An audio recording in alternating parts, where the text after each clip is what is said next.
nećeš izvesti. Nije ti ovo dostava, znaš. Sad ću ti objasniti. Osloni se na kočnicu, savi se u koljenima i onda se odgurni u zrak s obje noge. Gledaj ovako.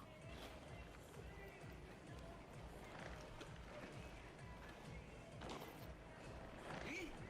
Ajde, pokaži mi. Dobro.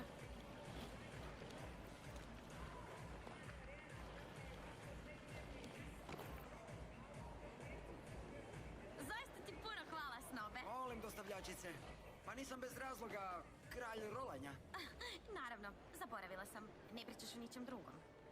Gle, sad mi treba prostora, kužiš, moram vježbati sama. I uskratit ćeš si čast biti u mom društvu?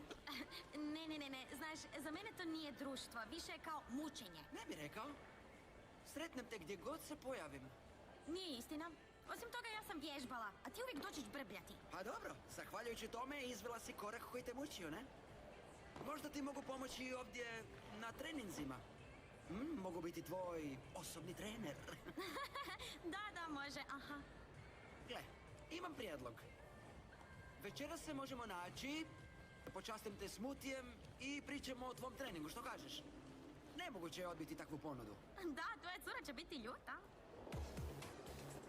O čemu pričate?